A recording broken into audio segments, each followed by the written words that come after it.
All right, so today we're going to go over how to change out these fluorescent style bulbs, remove the ballast, and replace with modern direct wire LED bulbs. So most of these drop ceiling lights, they have these tiny little hidden tabs. They look like that.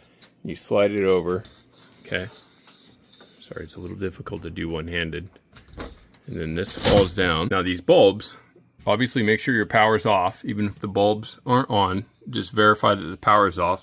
You can even turn it off with a breaker. That way while you're working on this, you know, your wife or somebody doesn't walk in and turn the light on and you get shocked. To remove these bulbs, all you do is you rotate the bulb 90 degrees either direction and they fall out.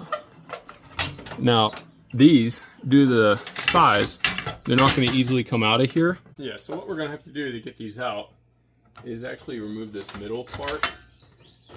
And to do this, squeeze on it and you'll see there's metal tabs. And then this can be lowered down. Move this over. You see that exposes our ballast?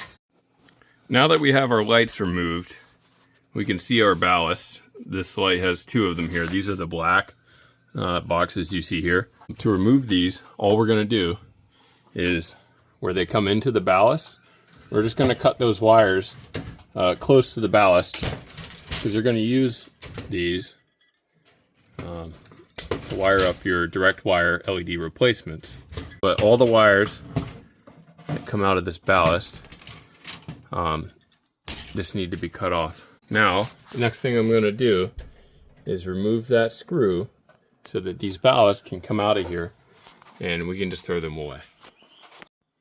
Okay, now that we have the ballast removed, you'll see you have a set of wires going into one side of this light fixture and a set of wires going into the other.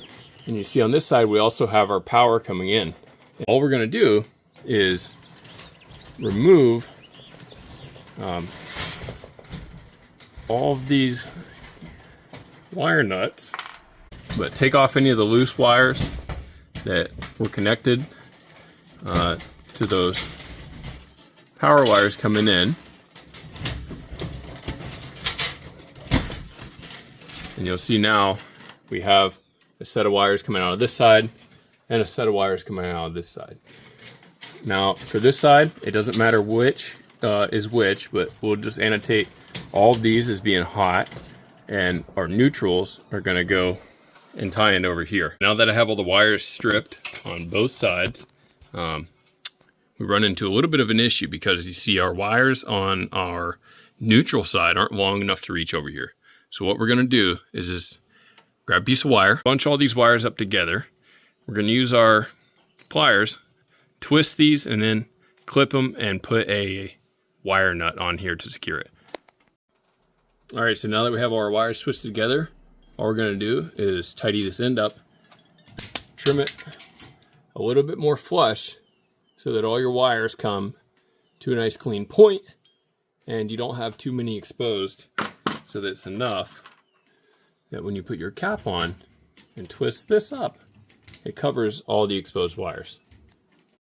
All right, so now that we have our neutral side lengthened, and over here I have these push to connect fittings just because the wires are pretty short from the previous electrician, and we're just going to attach that into there, and that's our neutral side complete. And we just repeat the same process for the hot side. All right, so now we have our neutral side. All the wires that are coming out of that fixture are all tied to the neutral. They're connected to the neutral lines over here. All the hots coming out of this side, they're all tied into the hot wires coming out of here. Okay, all you have to do is just hook up a ground and you can reinstall your lights. Now to install these lights, you see they have these two tabs on the end here. They line up with these. You just slide it up in there and then turn it 90 degrees. Now they have this dark bar on them. That's actually where the LED strip is. What I like to do is just turn that towards the top. Now when you're doing these two, it's good to watch because that light's being held up there. But as you can see, one of those prongs are sticking out. So it's a good idea to double check both sides. Okay, now we're going to go over some common issues. As you can see, I'm all done. I've replaced all 4 of these lights.